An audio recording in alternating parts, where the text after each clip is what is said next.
৮ই March নারী দিবস উপলক্ষে আয়োজন করা হয়েছে ইন্টারভিউয়ের। ৪ নারীকে আমন্ত্রণ করা হয়েছে। অভিনেত্রী তনু, দেশের প্রথম নারী এভারেস্ট অভিযানকারী রিধি, বিজনেসম্যান মায়া আর প্রধানমন্ত্রীর ছেলের বউ মেঘলা। সুরভি ভীষণ ঘাবড়ে আছে। সে ব্যাক স্টেজে কাজ করছে ঠিকই, কিন্তু তার আজ সেদিকে খেয়াল নেই। এ বুদ্ধিটা তার ছিল, তাই সে চায় না তার বুদ্ধির কারণে মায়া বা মেঘলার কোনো সমস্যা হোক। সে অভ্রকে মেসেজ করলো, সবাই এসেছে, মায়া বাকি, রাস্তায় আসছে। মেসেজটা আসার পর সাথে সাথে আরেকটা মেসেজ আসে, আমার জান সোনা পাখিটা, এত ঘাবড়িও না, সব ঠিক হবে, আমি ওখানে নেই, কিন্তু সকলের চোখের আড়ালে আমার প্রোটেকশন ঠিকই আছে, তুমি স্বাভাবিক থাকো, একবার সন্দেহ হলে সব পরিকল্পনা যাবে। সুরভি হাসলো, এবার স্বস্তির নিঃশ্বাস ফেলল। পর ফটাফট মেসেজ ডিলিট করলো। অভ্র তাকে অন্য নাম্বার দিয়েছে, যেটা তার নামে রেজিস্ট্রেশন করা না। তারা তৌফিকের ব্যাপারে সব কথাই নাম্বারই বলে। মেঘলা আসার পর থেকে সকলে তার দিকেই তাকিয়ে আছে, কয়েকজন তো হা করে তাকিয়ে আছে। তার অস্বস্তি লাগছিল ভীষণ। একসময় এটা তার জন্য ভীষণ স্বাভাবিক ছিল, কিন্তু এখন আর সে আগের মতো স্বাধীন পাখি নেই, খাঁচা বন্দি পোষা পাখি। বছরে ১-২ বার কেবল তার আর মানুষের মধ্যে যাওয়া হয়, না হয় তাকে সারাটা দিন সে ৪ দেয়ালের মাঝেই কাটাতে হয়। তনু, রিধি, সাথে ইন্টারভিউয়ার আরও কয়েকজন তার সাথে কথা বলতে চাইল, কিছু সে আওড়ালো। তার অস্বস্তি লাগছে ভীষণ। অনেকে ভাবছে তার ভাব বেশি, প্রধানমন্ত্রীর ঘরের বউ বলে কথা, কিন্তু তারা তো জানে না সে প্রতিটা মুহূর্ত কি নরকে কাটায়, প্রতিটা মুহূর্ত ভয়ে আতঙ্কে কাটে। তার কেবল এই দেহটারই অস্তিত্ব আছে, আত্মাটা তো সে কবে মরে গেছে। ৩ জনে চেয়ারে বসেছিল। ইন্টারভিউয়ের সময় হয়ে গেছে, সবাই মায়ের অপেক্ষায়। ইন্টারভিউ শুরু করার ঠিক ১ মিনিট পূর্বে সে এসে পৌঁছালো। লাল রঙের স্যুট, সাদা রঙের শার্ট, হাতে ও কানে সিলভার জুয়েলারি, লাল রঙের হাই হিল। সে ঢুকতেই সকলের দৃষ্টি তার দিকে আটকালো। আত্মবিশ্বাসের সাথে সে হেঁটে এসে বসলো খালি চেয়ারটাতে, মেঘলার পাশে। ইন্টারভিউ নেওয়া মেয়েটার চোখে চোখ রেখে জিজ্ঞেস করে, ঠিক সময় এসেছি তো? তার এমন দৃঢ় এক প্রশ্নের ধরনই মেয়েটি বুঝল এর সাথে লাগা যাবে না। কোনো উল্টাপাল্টা প্রশ্ন করা তো দূরের কথা। তনু ও রিধি ১-২টা বাক্য বলল পরিচয়ের জন্য। মায়া দারুণভাবে তাদের সাথে কথা বলল। মেঘলা তার সাথে কথা বলল না, কিন্তু তার আত্মবিশ্বাস দেখে মুগ্ধ হলো। সে একসময় এমন হতে চেয়েছিল, কিন্তু ভাগ্য সহায় হলো না। ভেবে দীর্ঘশ্বাস ফেলল, তারপর চোখ সরিয়ে নিল। শুরু হলো ইন্টারভিউ। তৌফিক সোফায় বসে পায়ের পর পা তুলে। সুমন দ্রুত তার হাতে একটি মদের গ্লাস তুলে দিয়ে ইশারা পেয়ে টিভি ছাড়ল। জিজ্ঞেস করলো ভারী গলায়, রিয়াদের সাথে কথা বলেছিস? বলেছি ভাই। ও বলল, ম্যাডাম নাকি তেমন কথা বলছে না, চুপচাপই আছে, টেনশন নেই। তৌফিক ভুরু কুঁচকে চাইল সুমনের দিকে। পাশের রিমোট তার দিকে ছুঁড়ে মেরে বলল, গাধার বাচ্চা, তুই গাধাই থেকে যাবি।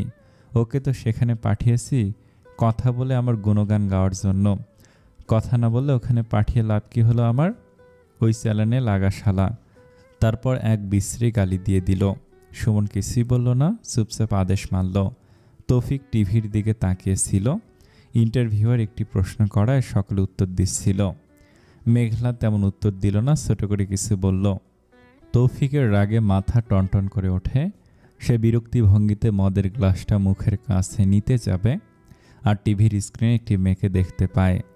ফর্সা শরীরের রং, বড় বড় চোখ, লাল লিপস্টিক পরা, ফোলা ঠোঁটের, সাদা শার্ট আর লাল স্যুট পরা মেয়েটি, চুল কাঁধ পর্যন্ত এসে ছুঁয়ে যাচ্ছে। তৌফিক তাকে দেখে জিভ দিয়ে ঠোঁট ভেজালো। ঢোক গেল একটা। হাতের মদের গ্লাস হায় ধরল, ছেড়ে দিল। মেঝেতে পড়ার আগে সুমন দৌড়ে এসে তা ধরে নিল। স্ক্রিনে নাম আসলে তৌফিক বিড়বিড়ালো, মায়া, পারফেক্ট নাম। সে গভীর দৃষ্টিতে তাকিয়ে রইল সেদিকে। তার সৌন্দর্য দেখে যত না মুগ্ধ হলো, তার কথাবার্তার সৃজনশীলতা, তার অ্যাটিটিউড আর বুদ্ধিমত্তা দেখে এর চেয়ে বেশি আকর্ষিত হলো। সে আদেশের সুরে সুমনকে বলল, গাড়ি বের করতে বলো। স্টুডিওতে যাব, বউকে না দেখে থাকা যাচ্ছে না। ওর মনে হয় আমার সাপোর্ট দরকার। সুমন আগেই তৈরি ছিল, মদের নেশা তৌফিক ছেড়েছে মানে তাকে নারীর নেশায় ধরেছে। ইন্টারভিউয়ের মাঝে ব্রেক নেওয়া হলো। সুরভি আসে মেঘলার সাথে কথা বলতে। আসার পর কাজের চাপে তার কথা বলা হয়নি। কেমন আছেন আপু? মেঘলা মেইলি কণ্ঠ শুনে সামনে তাকায়। মুহূর্তে তার মলিন মুখটা জ্বলজ্বল করতে শুরু করে খুশিতে, সুরভিকে দেখতে পেয়ে। সে উঠে উত্তর দেবার জন্য, কিন্তু এর পূর্বে রিয়াদ এসে দাঁড়ায় তাদের সামনে। তাকে দেখে মেঘলা আর কিছু বলতে পারে না, আবারও চুপচাপ বসে পড়ে নিজের চেয়ারে। রিয়াদ প্রশ্ন করে সুরভিকে, কিছু প্রয়োজন? না, আসলে ম্যামকে অসুস্থ লাগছিল, তাই কোল্ড কফি নিয়ে আসলাম বলে কফিটা এগিয়ে দিতে নিলে রিয়াদ বাধা দেয়, আর সম্পূর্ণ কফির গ্লাস উল্টে পড়ে মেঘলার ওপর। সাথে সাথে মেঘলা দাঁড়িয়ে পড়ে, শাড়ি থেকে কফি ঝাড়ার চেষ্টা করে, যতটুকু পারে। মুহূর্তে হইহুল্লোড় শুরু হয়ে যায়। রিয়াদ উচ্চ বাক্যে প্রশ্ন করে, চোখ নেই, এটা কি করলেন? সুরভিও কপাল কুঁচকে একই ভঙ্গিতে বলে, আমি তো দিচ্ছিলাম ওনাকে, আপনি হাতালেন কেন আছে? সুরভি এমনিতেই কফিটা মেঘলার ওপর ফালাতো, কিন্তু রিয়াদ মাঝে তার দোষটা ভাগাভাগি হয়ে গেল। তবে তার ম্যানেজার সহ সব সিনিয়রের কাছে তারই বকা সহ্য করতে হবে। যত যাই হোক, প্রধানমন্ত্রীর ছেলের বউ বলে কথা, তাকে এত ছাড় দেওয়া হবে না। তাই হলো, মুহূর্তের মাঝে লোকজন জড়ো হলো তাকে বকার জন্য। কিন্তু মেঘলার তা সহ্য হলো না। তার প্রিয় বন্ধুর প্রাণ এই মেয়ের মধ্যে আটকা পড়া, এছাড়া তার মেয়েটার প্রতি মায়া হয়। আগে যখন অভ্র নক্ষত্র সেজে সুরভির সাথে ফোনে আলাপ করত, তখন সে কতই না মজা নিত। মেয়েটার সহজ সরল ভাব তার মনে ধরেছিল, বোকাও ছিল। অভ্রর প্রেমের আভাসটাও পেল না, কিন্তু মেয়েটাকেই তার অভ্রর জন্য ভালো লাগলো ভীষণ পরিমাণে।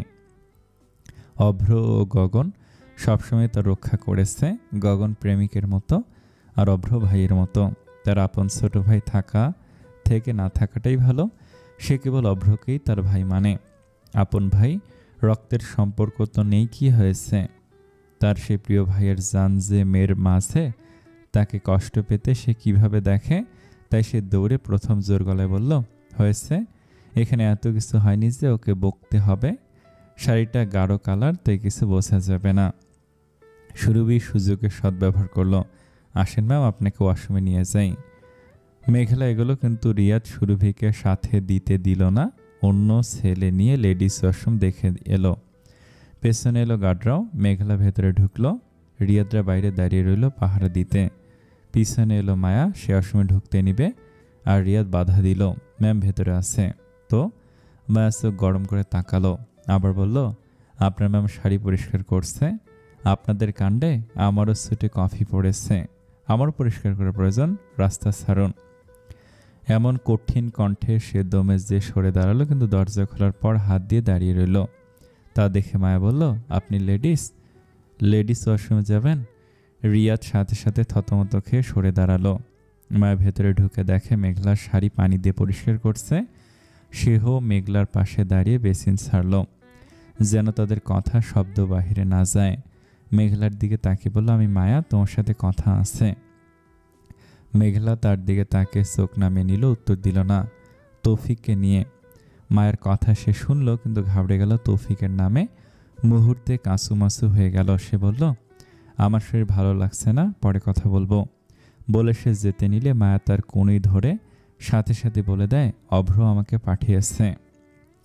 মেঘলা অভ্রর নাম শুনে শান্ত হয়। মায়া যে হাতের কোণে তাকে ধরেছিল, সেখানে তৌফিক সিগারেট দিয়ে গতকাল রাতেই জ্বালিয়েছে।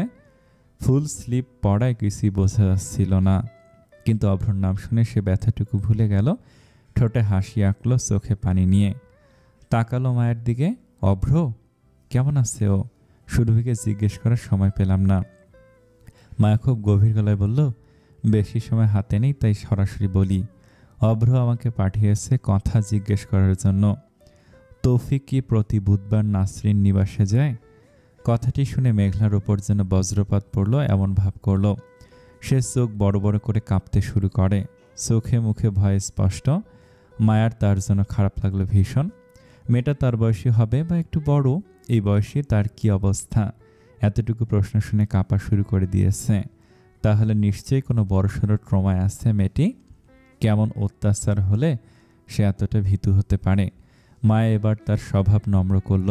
যে কাজটা সে কখনো করে না তাই করল, অচেনা এক মানুষকে জড়িয়ে ধরা। সে মেঘলাকে আলতো করে জড়িয়ে ধরে আদুরে স্বরে বলল, অভ্র বলেছে তোমার অতীত।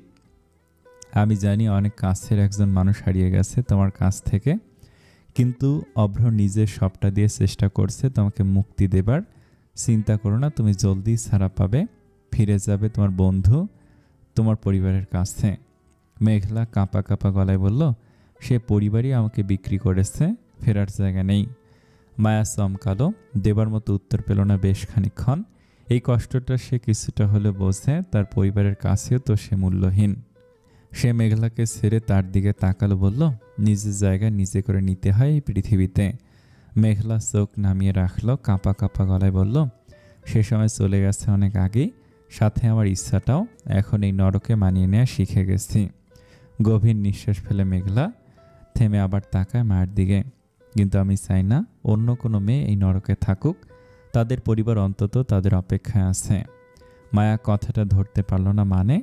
মেঘলা কেঁপে ওঠে আবারও। যে বেসিনের কাছে দাঁড়ায় বর্ডার ধরে, তার শরীর এখনও কাঁপছে। সে হঠাৎ তীব্রভাবে কেঁপে ওঠে, চোখ বন্ধ করে নিল, বলল, নাসরিন নিবাস তৌফিকের মৃত মায়ের ছিল, সেখানে সে মেয়ে এনে রাখে। বুধ থেকে শুক্র সবাইকে ছুটি নেয়, তখন সেখানে যে মেয়েগুলোকে ভোগ করে, তাদের ওপর অত্যাচার করে। লোকটা পশুর থেকে অধম, যন্ত্রণায় মেয়েদের চিৎকার শুনতে নাকি তার ভালো লাগে। দেখো।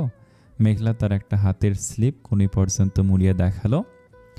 দেখে আত্মা কেঁপে ওঠে মায়ার। এতটুকু স্থানে এতগুলো আঘাত দেখে তার শক্ত মনটাও কেঁপে ওঠে।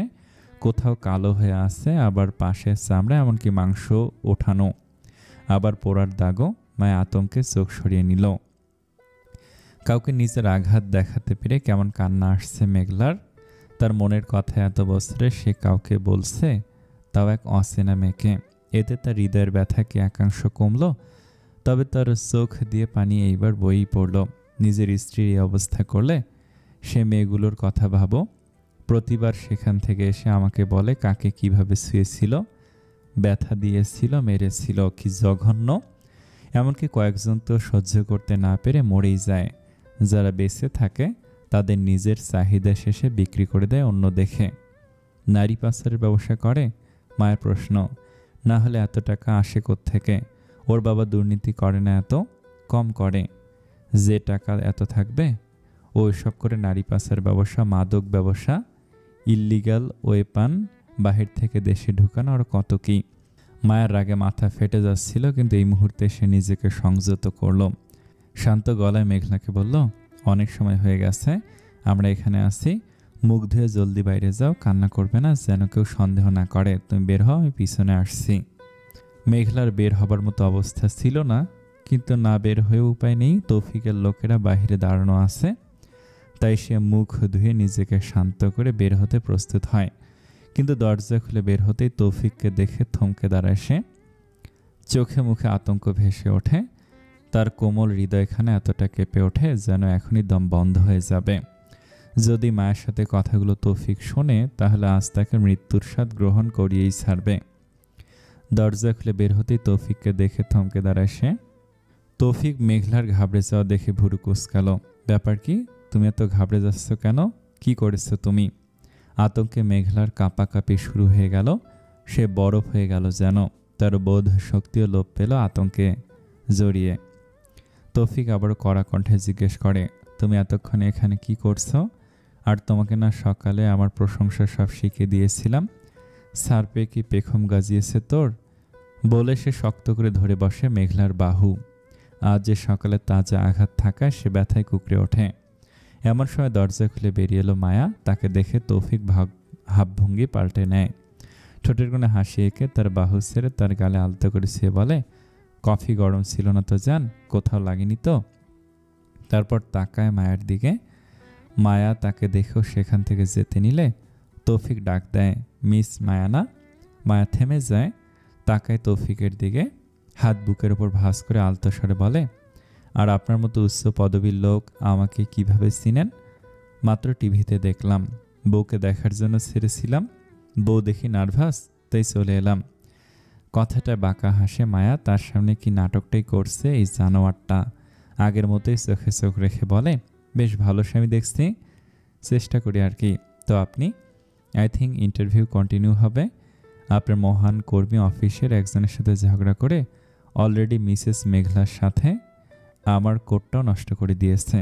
এতক্ষণ ধরে আমরা উঠানোর চেষ্টায় ব্যর্থ ছিলাম, এখন এটা পরে আমি ন্যাশনাল টিভিতে ইন্টারভিউ দিতে হবে বলে রিয়াদের দিকে তাকালো তীক্ষ্ণ দৃষ্টিতে।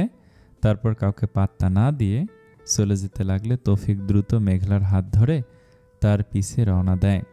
সে চোখ দিয়ে তীক্ষ্ণভাবে যাচাই করছে মায়াকে, দেখছে আর চোখ দিয়ে গিলছে। ইন্টারভিউ রুমে এসে মেঘলাকে বসিয়ে সে সবাইকে একই কথা বলল, বউ নার্ভাস, তাই এসেছে তার সাপোর্টে। এই এক কথায় তার বাহবা হলো চারিদিকে।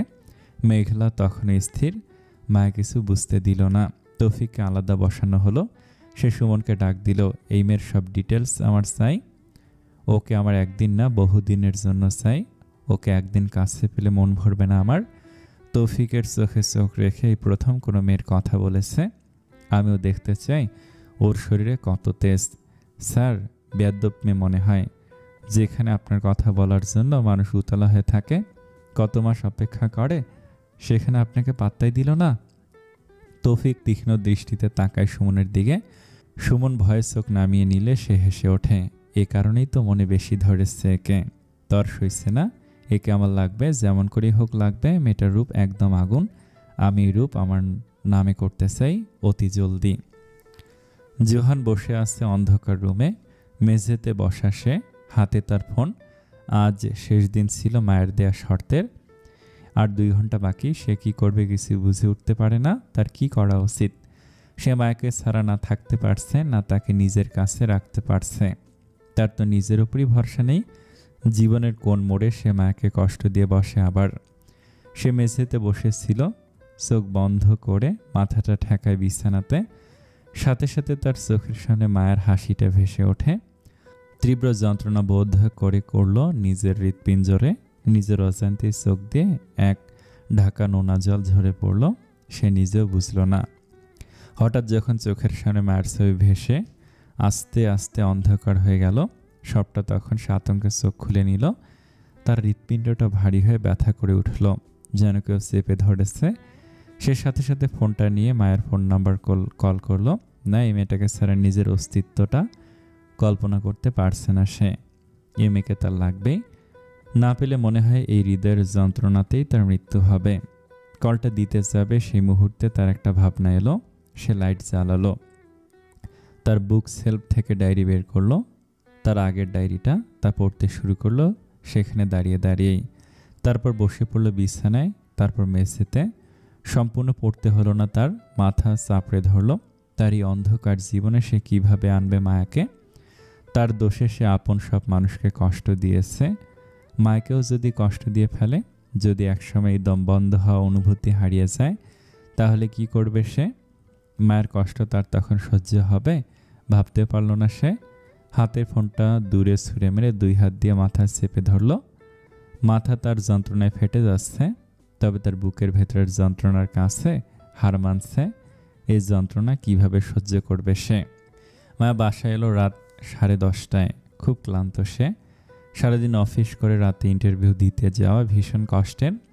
শরীর ভেঙে আসছিল তার, খিদেও পেয়েছিল প্রচুর। তবুও সে ফ্রেশ হলো না, কিছু খেলো না, তাকিয়ে রইল ফোনটার দিকে। মুহূর্ত কাটলো, সময় কাটলো, কিন্তু ফোনের স্ক্রিন অন হলো না। তবুও সে নড়ল না। যদি এক মুহূর্ত চোখ সরালে জোহানের ফোন মিস হয়ে যায়।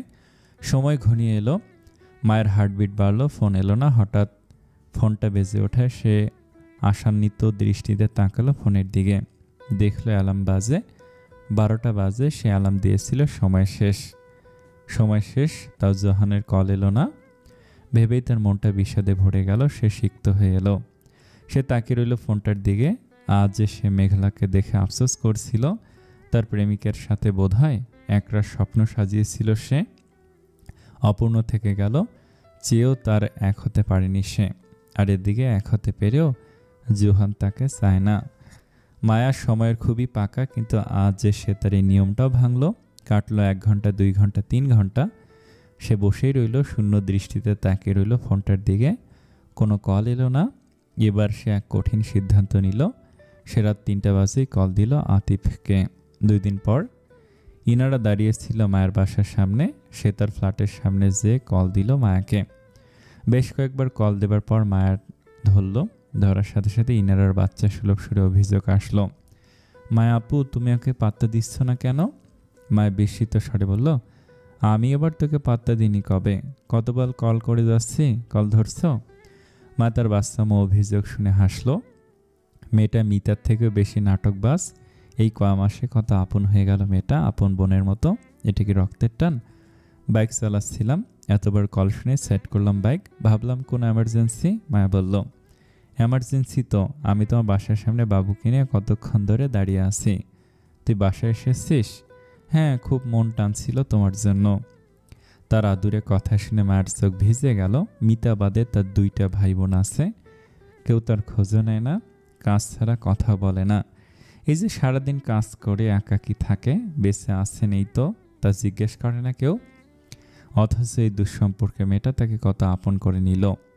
ইনারা হঠাৎ একটা বিকট শব্দ পেল ফোন থেকে। সে ঘাবড়ে জিজ্ঞেস করে, আপু, ঠিক আছো তো তুমি? ওপাশ থেকে মায়ের উচ্চ চিৎকার শব্দ পায়, তারপর কণ্ঠ শোনা যায়, কি আজব, গাড়ি দেখে চালাতে পারেন না? রোড সাইডে কিভাবে অ্যাক্সিডেন্ট? সম্পর্ক কথা শোনা যায়। ইনারা আরও আটকে ওঠে, আপু, মায়া আপু, কই তুমি আপু? এতক্ষণ ধরে ডাকার পরও তার কথা আসে না, কেবল গাড়ির শব্দ পায় সে। ইনারা বিচলিত হয়ে যায়, কল কেটে আবার দেয়। কল কেউ ধরে না, সে ঘাবড়ে যায় ভীষণ। দাঁড়িয়ে থাকতেই কষ্ট হচ্ছে তার। এই পেট নিয়ে সে সিঁড়িতে যে বসে কল দেয় সভ্যকে। সভ্য ফাইল চেক করছিল, তার কেবিনে বসে তার অ্যাসিস্ট্যান্টের সাথে কথা বলছিল। ফোন বেজে ওঠে, সেদিকে নজর দেয়। ইনারার নাম দেখে হাসি ফুটে ওঠে ঠোঁটের কোণে। অ্যাসিস্ট্যান্টকে পাঠিয়ে দিয়ে কল ধরে মধুর স্বরে জিজ্ঞেস করে, মহারানী কি পৌঁছে গেছেন? সভ্য, শোনো। ইনারার আতঙ্কিত কণ্ঠ শুনে তার বুকের ভেতর কেঁপে ওঠে। সে নিজে বিচলিত হয়ে যায়। কি হয়েছে পাখিটা, তুমি ঠিক আছো তো? সব ঠিক আছে। মায়া আপুকে কল দিয়েছিলাম। বাসার সামনে এসে আপু কল ধরে কথা বলল, আর এতটুকুতেই ফুপিয়ে কেঁদে ওঠে সে। কি হয়েছে ইনারা, বলো। আর হঠাৎ শব্দ হয় কিসের যেন, অনেক জোরে শব্দ হয়। তারপর আপু কিছু বলছিল, মাঝপথেই কল কেটে যায়, আর কলে পাওয়া যাচ্ছে না। তুমি চিন্তা করো না, আমি আসি না, আমি দেখছি। তুমি এক কাজ করো, তুমি জোহানের বাসায় যাও, ওর মায়ের কাছে যেয়ে বসো। তুমি প্লিজ আপুকে খোঁজো। অভ্র ভাইয়ের তো অনেক ক্ষমতা, তাকে বলো না আমার আপুকে যেন খুঁজে দেয়। তুমি কান্না বন্ধ করো, আমি দেখছি। অভ্র ভাইয়াকে কল দিচ্ছি, তুমি সমিতা আন্টির কাছে যাও। সভ্য কল কেটে অভ্রকে কল করতে যেও থেমে যায়। তার আগে কল দেয় জোহানকে। কি ব্রো, ভুলে গেলি? বাবা হওয়ার খুশিতে এতদিন পর আমার খবর নেওয়ার কথা ভুলে গেলি? বলে হাসলো জোহান। তবে সভ্য হাসলো না। সে বেশ খানিকক্ষণ চুপ থেকে জিজ্ঞেস করলো, কোথায় তুই? গাড়িতে? কেন? তোর কণ্ঠ এমন শোনাচ্ছে কেন? তুই গাড়ি চালাচ্ছিস? না, ড্রাইভার। কেন? কোথায় আছিস? প্রোডাক্ট লঞ্চ ছিল একটা, সেখানে গেছি, এখন বাসায় ফিরছি। তোদের অফিস থেকে বাসার দিয়ে যে রাস্তা দিয়ে যায় সেদিকে গাড়ি ঘোড়া। কেন ভাই, কী হয়েছে? মায়া। মায়ের নাম শুনতেই জোহান যেন শক খায়। সভ্য এমন মলিন কণ্ঠে মায়ের নাম নিচ্ছে কেন? তার বুক ধুকপুক ধুকপুক করতে লাগলো। সে কোমল স্বরে জিজ্ঞেস করে, কি হয়েছে মায়ার? তুই বেশি ঘাবড়াবি না, শান্ত থাকিস প্লিজ। এবার জোহান রেগে গেল। সে উচ্চস্বরে বলল, ফাজলামো না করে বলবি কি হয়েছে মায়ার? ও ঠিক আছে তো? জানি না। ইনার ওর বাসায় গিয়েছিল, কথা বলার মাঝে কি বিকট শব্দ হলো, এরপর থেকে ওকে পাওয়া যাচ্ছে না। আই ডোন্ট নো ঠিক আছে নাকি কিছু। পরের শব্দ মুখে আনিস না, ওর কিছু হবে না। জোহানের ঘন নিঃশ্বাস শুনে সভ্য বলল, প্লিজ তুই শান্ত হ, ওর কিছু হবে না। তুই ওই রাস্তায় দেখ, আমি অভ্র ভাইয়াকে কল দিচ্ছি। অভ্র ভাইয়া ঠিকই ট্র্যাক করে নিবে। তুই মায়াকে পেলে আমাকে কল দিস। জোহানের গলা সিক্ত হয়ে ওঠে, প্লিজ ভাই, ওকে খুঁজে বের কর, ও যেন সুস্থ থাকে প্লিজ, না হয় আমি কিভাবে থাকবো। সভ্য তার শেষ কথা শুনে মনে মনে হাসলো। ছেলেটা কি এবার আসলে প্রেমে ডুবেছে নাকি? নিশ্চিত ডুবেছে। সাংঘাতিকভাবে ডুবেছে। তারপর বুঝতে পারছে না এতটা গাধা কেন তার বন্ধু। জোহান কল কেটে ড্রাইভারকে বলল তার অফিসের রাস্তা দিয়ে নিতে। সভ্য অভ্রকে কল দিয়েও সবটা জানায়, সাহায্যের আবেদন করে। সবটা শুনে অভ্র বাকরুদ্ধ হয়ে যায়। সে স্থির হয়ে বলে, কতক্ষণ? তারপর বলে, তোকে জানাচ্ছি। কল কেটে চোখ বন্ধ করে এক হাত দিয়ে চুল আঁকড়ে ধরে। তারপর হঠাৎ টেবিলে হাত মুঠো করে ঘুষি মেরে বলে, শিট শিট শিট। ফজলু মিয়া তার পাশে দাঁড়িয়েছিল। হঠাৎ তোর অভ্র ভাইয়ের কি হলো বুঝলেন না। সেই কৌতূহল সামলাতে না পেরে জিজ্ঞেস করেই বসলেন, ভাই ভাই আপনার লাগতেছে চিন্তায় মগ্ন। কিছু কি ঘটেছে নাকি, যা এখনো জানি না? ভুল হয়ে গেছে ফজলু। আমি কেন এসবের মধ্যে মাকে জড়াতে গেলাম? ওকে এসবে জড়ানো ঠিক হয়নি। কেন ওকে এসবে জড়িয়ে বিপদে ফেললাম? ফজলু চিন্তিত স্বরে বলল, ভাই ডেঞ্জারাস আপা তো বলেছিল সব প্ল্যান মতো গেছে, তাহলে বিপদের সংখ্যা এলো কিভাবে? বুঝতে পারছি না, কিছুই বুঝতে পারছি না। ফজলু জলদি মায়ের ফোন ট্র্যাক করো। তারপর থেমে বলল, আর ওকে ফোন দাও, তৌফিক নিশ্চয়ই মাকে কোথাও নিয়ে ওকে বলেছে, খোঁজ নাও। ভাই ওকে ফোন দেওয়া যাবে না, ও তো এই সময় তৌফিকের সাথে থাকে। যদি তৌফিক একবার জানে তাহলে তো সব শেষ হবেই, সাথে কতগুলো মাসুম জান যাবে। তাহলে নাজিমকে কল দে, জিজ্ঞেস করো কিছু জানে নাকি, আর সব জায়গায় খোঁজ লাগাও জলদি। ফজলু কাজে লেগে পড়ে। অভ্র টেবিলে কনুই রেখে মুখে হাত রাখে। তার জন্য কারো জীবন ঝুঁকিতে পড়বে এটা সে সহ্য করতে পারবে না। যেভাবেই হোক মায়াকে তার খুঁজতেই হবে। জোহান রাস্তার মাঝে দেখতে পায় একটি বাইক সাইডে পড়া আছে। তা দেখে সে জলদি বলে ড্রাইভারকে দিয়ে গাড়ি থামায়। দ্রুত নেমে দেখে বাইকটা আসলে মায়ার, নিচে পড়ে আছে। মনে হয়েছে কিছুর সাথে ধাক্কা লেগেছে। কিছু ফোঁটা রক্ত পড়া ছিল সেখানে। তা দেখে আত্মা কেঁপে ওঠে জোহানের। ভয় তার বুক কাঁপিয়ে দেয়। মায়ের কিছু হয়নি তো না? সে ভাবতেও পারছে না। সে পাশে মায়ের মোবাইল দেখতে পায়, তা তোলে। অপর পাশে আশেপাশে কিছু জিজ্ঞেস করেও জানতে পারে না। উল্টো মানুষ তাকে দেখে ভিড় লাগিয়ে দেয়। সে বিরক্ত হয়ে গাড়িতে ওঠে। ড্রাইভারকে বলে এখান থেকে যতগুলো রাস্তা যায় সেসব রাস্তায় তাদের যেতে হবে। তারা কতক্ষণ গাড়ি নিয়ে ঘুরে, কিন্তু পাচ্ছিল না সে মায়াকে। তার ভেতরটা ধীরে ধীরে শূন্য হতে লাগলো। মনে হচ্ছিল সে মায়াকে হারিয়ে ফেলেছে। এই অনুভূতিটা সে সইতে পারছে না, দম আটকে আসছে। সে সময় হঠাৎ মেসেজ এলো সভ্যর। মায়া টিপ টিপ করে চোখ খোলে। তার মাথাটা ঝিমঝিম করছে, ঘুরাচ্ছে ভীষণ। বাম হাত পায়ে ব্যথায় কেঁপে উঠছে। সে মিটিমিটি করে চোখ খুলে দেখে সে একটা গাড়িতে। তার পাশে একটি লোক, সামনে 2 সিটে বসা 2 লোক। সে কপাল কুঁচকে নিল। শেষ তার মনে আছে একটি গাড়ি এসে বাইকে ধাক্কা মেরে দিল। সে রোড সাইডে পার্ক করছিল, তবুও সে পড়ে হাতে পায়ে ব্যথা পেল। তাদের বক্তি নিল। এর মাঝেই মাথায় তীব্র ব্যথা অনুভব হলো তার। সে তার মাথার পিছনে হাত রেখে দেখে রক্ত। বাম হাত পায়ের ব্যথায় কেঁপে উঠছে। সে মিটিমিটি করে চোখ খুলে দেখে সে একটা গাড়িতে, তার পাশে একটি লোক। মায়া খেয়াল করলো কারো ধ্যান তার দিকে নেই। সে অতি ধ্যান সহকারে তার জ্যাকেটের পকেট থেকে তার কি চেইন বের করলো। আশেপাশে তাকালো সাবধানতার সাথে। আচমকা তার পাশের জনকে এক জোরে লাথি মারা সে নিজেকে সামলাতে না পেরে নিচে পড়ে গেল। সে এক মুহূর্ত অপেক্ষা করে না। কেউ বুঝে ওঠার আগেই পিছন থেকে ড্রাইভারের গলা জড়িয়ে ধরে শক্ত করে। একসাথে 2টি অস্ত্র ধরে 2 হাতে। ড্রাইভারের গলায় ধরে একটি ধারালো লম্বা অস্ত্র, আরেকটি ইলেকট্রিক স্টান গান। বাকি 2 জনের দিকে তাক করে, যা বাটন চাপলে বিদ্যুতের শক দেয়। সে কড়া গলায় আদেশ করে, পার্ক করো, নইলে এই মুহূর্তে গলায় ঢুকিয়ে দেব। ড্রাইভার পার্ক করে না। সে আতঙ্কিত দৃষ্টিতে তাকায় তার সাথীদের দিকে। ইশারায় তার পাশের জনকে কিছু বললে সে ঝাঁপিয়ে পড়ে মায়ের ওপর। মায়া কম যায় নাকি? সে সাথে সাথে তার থুতনিতে স্টার গান রেখে শকটা দেয়। কাতরাতে থাকে লোকটা। কাতরাতে কাতরাতে নিচে পড়ে যায়। মায়া মোটেও তার চিন্তা করে না, উল্টো তার পাশের জনকেও শকটা দেয়। তারপর ড্রাইভারের গলায় আসলেই ছুরির ন্যায় অস্ত্রটা ঢুকিয়ে দিতে সে সাথে সাথে গাড়ি অ্যাক্সিডেন্ট করে এক গাছের সাথে।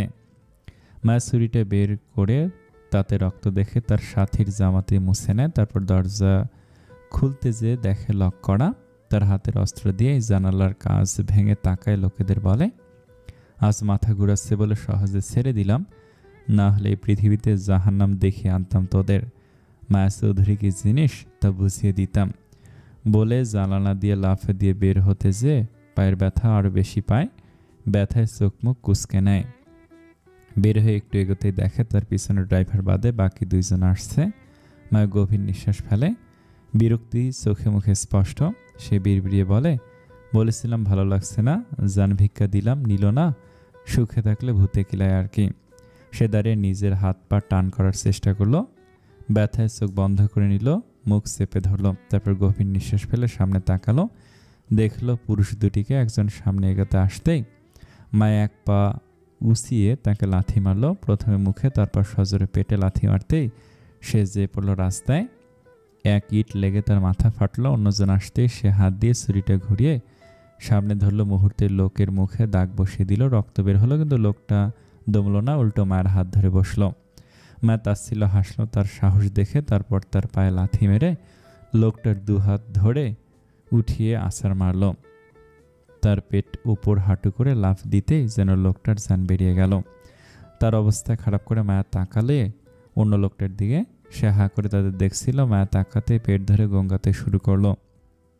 মায়া সেদিক থেকে চলে এলো। খুঁড়িয়ে খুঁড়িয়ে হাঁটছে সে। কারো সাহায্য নেওয়া দরকার। মাথা দিয়ে রক্ত পড়ছে, তার মাথা ঘোরাচ্ছে, যে কোনো সময় অজ্ঞান হতে পারে। কিন্তু কাকে ভরসা করবে সে? এই দুনিয়াতে মানুষ ভরসা রাখতে জানে, আপন মানুষরাই তো জানে না, তাহলে অপরিচিত মানুষদের উপর ভরসা করবে কিভাবে সে?